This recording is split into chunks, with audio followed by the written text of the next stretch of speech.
Hello, in today's video, I'm going to be teaching you how to make a pawn in Blender. It's going to cover some of the basic tools of Blender, as well as some of the features that you can use in it besides the tools that allow you to make things like this pawn right here. So, to begin, you'll need to have Blender installed on your computer. If you don't have it, you can find it on Chrome or whatever browser you use, and it's completely free. So, once you have Blender installed, you can open it up, and when it boots up, you'll see this little screen right here. You might see a preferences screen beforehand, and I personally like to leave it with the default preferences, but you can change them if you need to on that screen. So, in our start screen, you'll see we have some different project templates. We're going to be using General for this video. So, when you press General, you'll see we have our workspace. This has a cube, a camera, and a light. So, the different parts of the workspace are the viewport, which is where you can see all the objects and interact with them and use your tools. And over here is the object hierarchy, which is where you can individually select objects. It's kind of like File Explorer. You can see all the different files in the folder of your workspace, and you can select them individually, or you can select multiple at a time. So, right here is the Properties tab. This is where you'll see things like location, rotation, scale, and things like modifiers, materials, and other special modifiers regarding certain objects. So, in order to start off, we're going to learn how to use the Move tool, the Rotate tool, and the Scale tool. So, we're first going to use our Select tool. This allows us to select our object, and we can also drag it around to select multiple things. And once we have it selected, you'll see these 4 arrows right here. That's the Move tool. When you click it, you'll see 3 little arrows pop up. This one is X, that one's Y, and that one is Z. So, X is like your forward and backward, Y is like your left and right, and Z is like your up and down. And in order to move it on one of those axes, you click and drag on the arrow.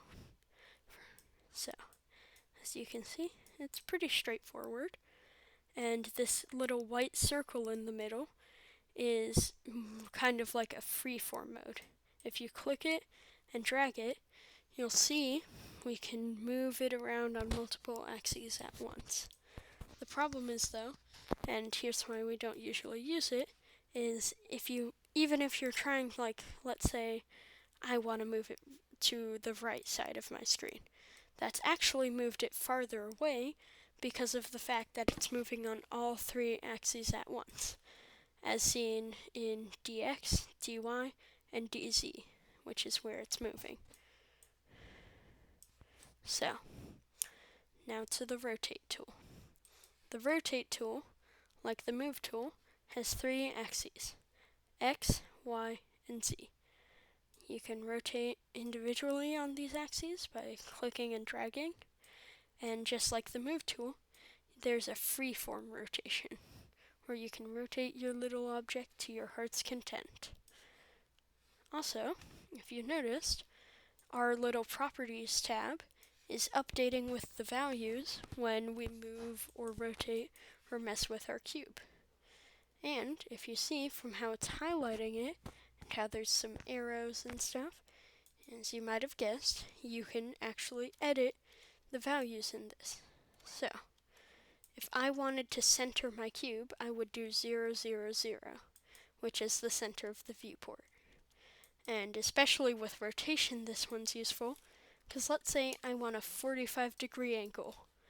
The problem with doing this with just plain rotation is it's really hard to get it exactly on that 45. See, it's so close, but not quite.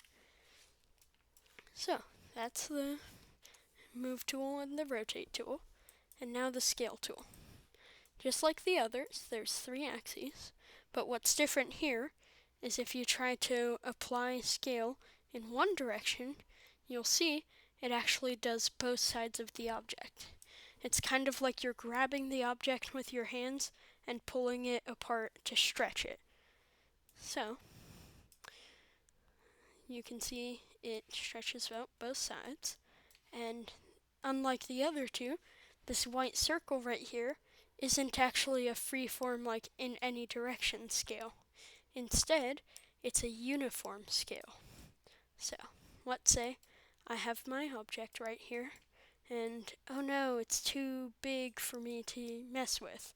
Or maybe I'm trying to 3D print and I need it to be smaller. I can drag that down and make it smaller, which is really convenient.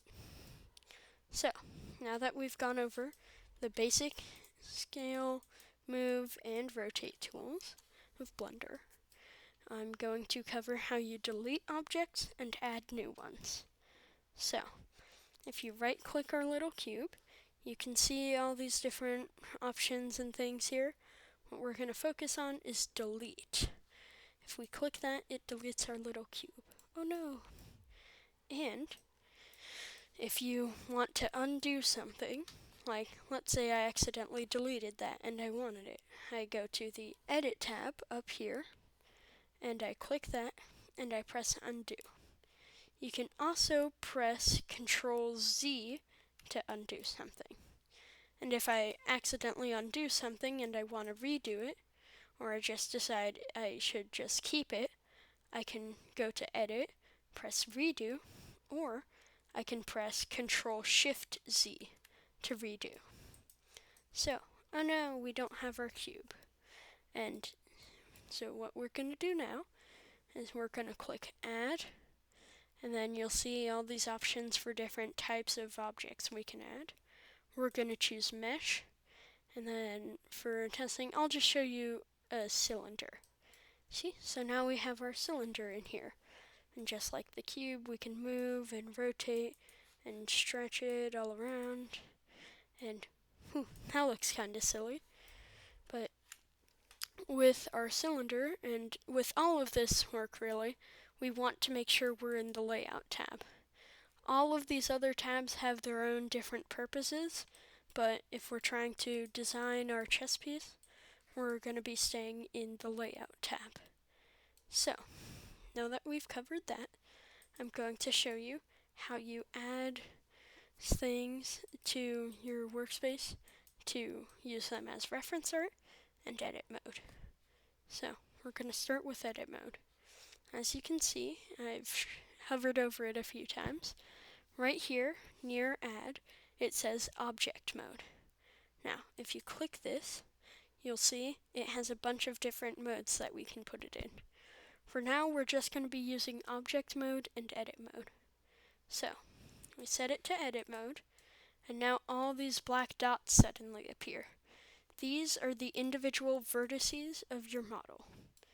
So, right now, I'll just show it. You can select some individual vertices, maybe move them around, make some cool stuff with them. And you'll see, not only do we have our 4 major tools, select, move, rotate, and scale, we now have all these other tools right here. But what we're going to focus on right now is the extrude region tool. So, I'm going to select these vertices right here and extrude. But what's weird about doing this in vertex mode is that it actually extrudes the vertices, which doesn't really sound all that bad, but it just looks kind of weird. So, as you can see up here, there's 3 little separate options while in edit mode. Vertex mode, which allows you to select individual vertices. Edge mode, which allows you to select the edges of your object. And face mode, which allows you to select the individual faces. So, I'll show you what the extrude tool does when you have it in face mode. So, you'll see, actually I'm going to lock that to Z. You'll see that it allows us to make new regions of our object that we can manipulate and mess with, which is pretty cool. And if you're wondering how you lock an extrusion to a certain axis, so let's say, oh no, it's all willy-nilly, I can press Z to lock it to the Z axis, I can press X to lock it to the X axis, and I can press Y to lock it to the Y axis. And if I'm wanting to have it freeform, let's say it's set to the Z axis right now, I just press the keybind for whatever axis it's currently set to, and then it allows me to freeform, which is pretty cool. So now, on to reference art. So, I have my handy dandy chess piece sheet right here. So, I want to use this as a reference for my pawn, because I want to keep it accurate. So what I'll do is I'll click and drag it, and you can see my mouse cursor now has a plus sign, and if I release and it's dropped in, you can see I now have my reference art. So what I'm going to do here is, in order to make sure that it's not at this weird angle and it's easy for me to align things to it, I'm going to make it be at 0, 0, 0 in every single axis and property. So the problem is now it's flat. We could do this on its side, but just to save us from a little bit of hassle, as you can see, the x-axis here is this one. So if we want to flip it up, we could set this to 90. And now, that's pretty nice. We have our reference. So I'm going to scale this up a bit so that I can see it better. And in fact, I'm going to rotate this 180, oh, not that way, 180 degrees so that the pawn is right here on the right. So, what I'm going to do now is I'm going to delete my cylinder, and we're going to add a new type of mesh, a plane. What this is it's 4 vertices, all flat on the ground, and if we rotate this, we can see that it's all nice there, and we can edit it with edit mode. So, in order to make this easier, I'm going to turn on X-ray mode, which allows me to see through my object so I can see things behind it. The way we do that is up here in this top right area of the viewport, we click these 2 squares. That's the toggle X-ray button. So, now that we're in edit mode, what I'm going to do is first delete 2 of the 4 vertices. Then, as I've showed you with how we mess with the viewport, it's not an exact 90-degree angle, and we want to keep this as perfect as possible. So, what I'm going to do is I'm going to go to this trackball right here and click on -Y, or Y if you're facing the other way. Then, if you look, you will see our 2 vertices right there. They're blending in with it. So I'm going to move them down. And then the first step of tracing out this pawn is putting the 2 vertices at the base of it. So now, remember that extrusion tool from earlier? We could use the tool manually and move them around like that. Or a shortcut for extrude is pressing E on the keyboard, which allows you to do that relatively quickly.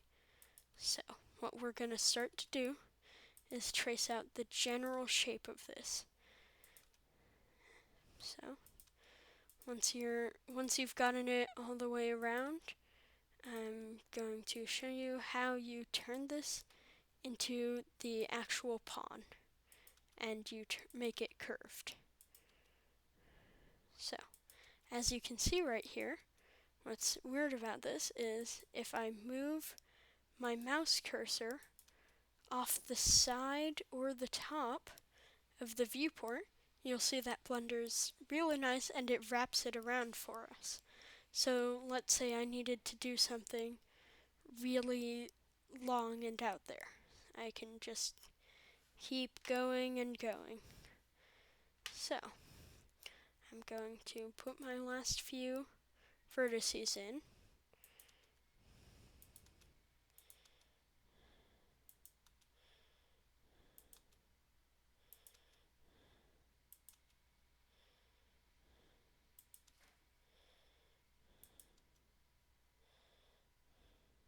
And now our pawn is looking a lot better than before.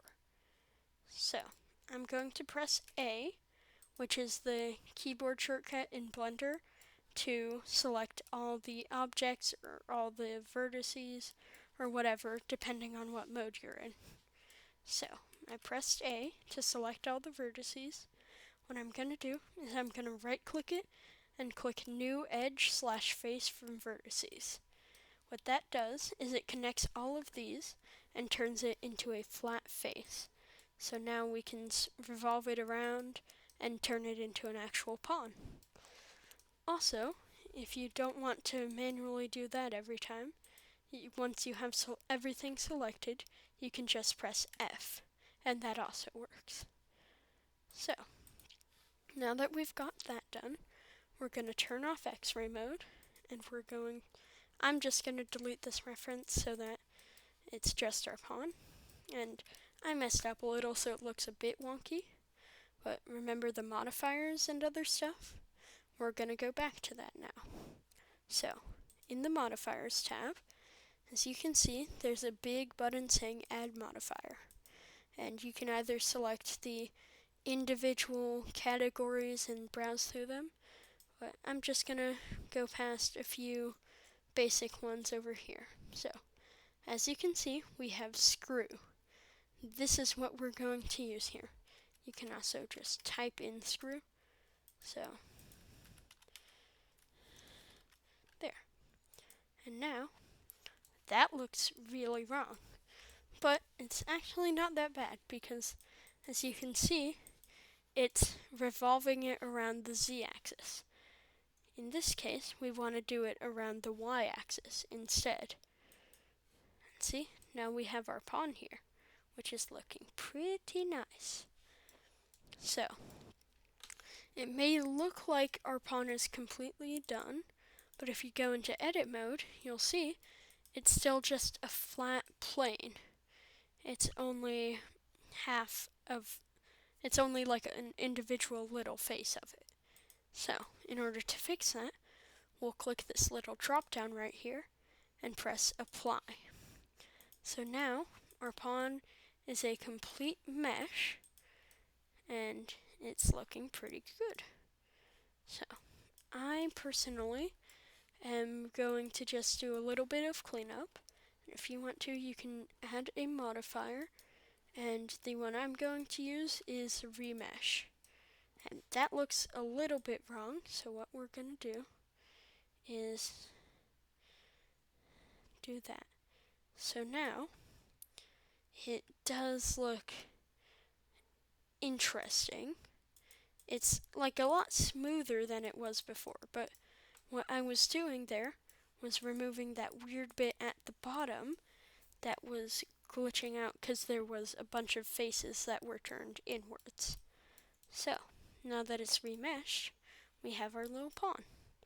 And if you noticed, this is like in pinks and blues and stuff.